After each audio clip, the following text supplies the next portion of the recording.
সকলে আমার প্রীতি ও শুভেচ্ছা নেবেন। আশা করি ভালো আছেন। দেখেন, বাংলাদেশে কোনো সমস্যা হলে মানুষ ভারতে যে আশ্রয় নেয়, নেপালে কোনো সমস্যা হলে মানুষ ভারতে যে আশ্রয় নেয়, ভুটানে কোনো সমস্যা হলে মানুষ ভারতে যে আশ্রয় নেয়, শ্রীলঙ্কায় কোনো সমস্যা হলে মানুষ ভারতে যে আশ্রয় নেয়, পাকিস্তানে কোনো সমস্যা হলে মানুষ ভারতেই যেতে চায়, ভারতেই আশ্রয় খোঁজে।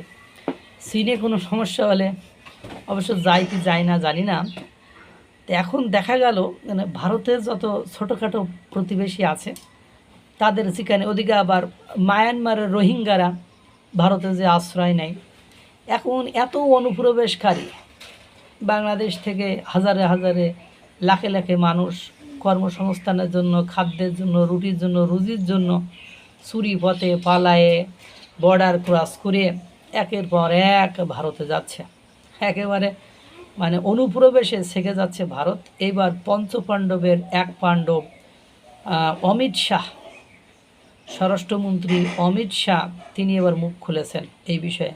তিনি বলছেন ভারত ধর্মশালা নয়, নাগরিকরাই থাকবেন অনুপ্রবেশ নিয়ে।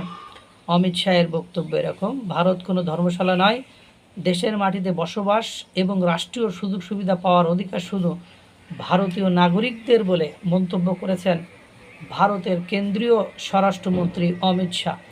অনুপ্রবেশকারীরা দেশের নিরাপত্তা, অর্থনীতি এবং জনবিন্যাসের জন্য বড় হুমকি।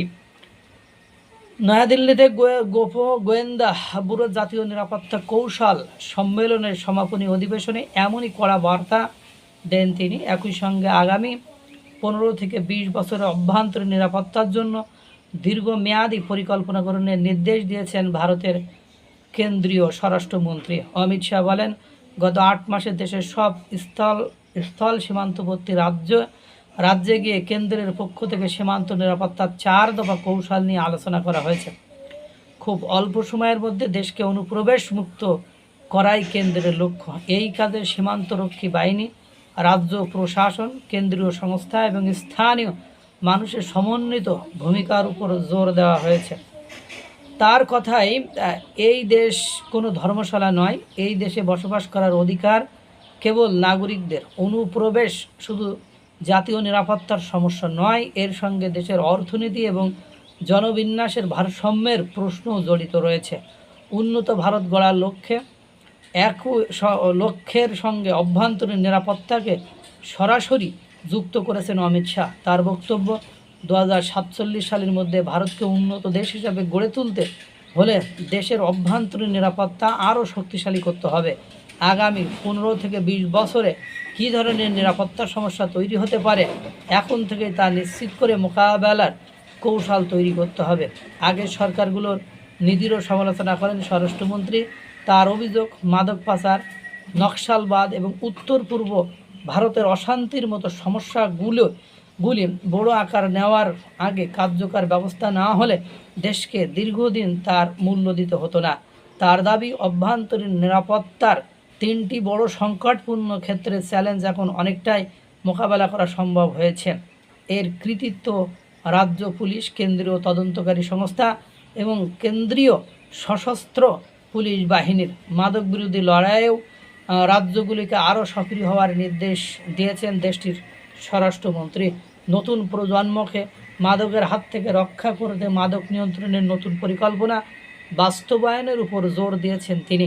পাশাপাশি সন্ত্রাসবাদ মোকাবেলায় গোয়েন্দা তথ্যের দ্রুত আদান প্রদান এবং বিভিন্ন সংস্থার মধ্যে সমন্বয় বাড়ানোর কথাও বলেছেন। অমিত শাহর বার্তায় স্পষ্ট, উন্নত ভারতের লক্ষ্যে শুধু অর্থনৈতিক অগ্রগতি নয়, শক্তিশালী অভ্যন্তরীণ নিরাপত্তাকেও সমান গুরুত্ব দিচ্ছে কেন্দ্র।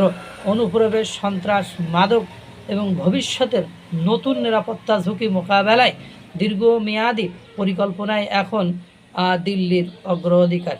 বুঝতে পারছেন, কারণ আপনারা দেখেছেন প্রায় জম্মু কাশ্মীর অঞ্চলে, দিল্লিতে বা বিভিন্ন কলকাতায় বা বিভিন্ন অঙ্গরাজ্যে ভারতের যে আক্রমণগুলো হয়, এগুলো অবৈধ অনুপ্রবেশকারীরা সেখানে দীর্ঘদিন বসবাস করে একসময় জিহাদি হয়ে আক্রমণ করে সেখান থেকে বের হওয়ার চেষ্টা করে।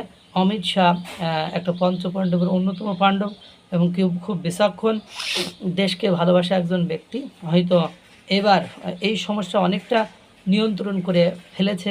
আপনারা দেখেছেন সীমান্তবর্তী অঞ্চল দিয়ে যত গুপ্তচর, যত টেরোরিস্ট যারাই অনুপ্রবেশ করে, গোয়েন্দা সংস্থার তৎপরতায় সেগুলো আটক হয়ে বিচারের আওতাধীন রয়েছে, অনেকে এনকাউন্টার হয়ে যায়। এই সব ঘটনা এগুলো ঘটছে, কিন্তু পাকিস্তানের মতো দেশকে অস্থির করার মতো ঘটনা ভারতে এখন ঘটানো কঠিন, কারণ অমিত শাহের মতো একজন বিচক্ষণ ব্যক্তি সেখানে রয়েছেন। একথার গভীরতা অনেক, এটার বুঝতে হবে। অমিত শাহ যেটা বলেছেন, সকলেই মহান সৃষ্টিকর্তা সকলকেই ভালো রাখুক, সুস্থ রাখুক।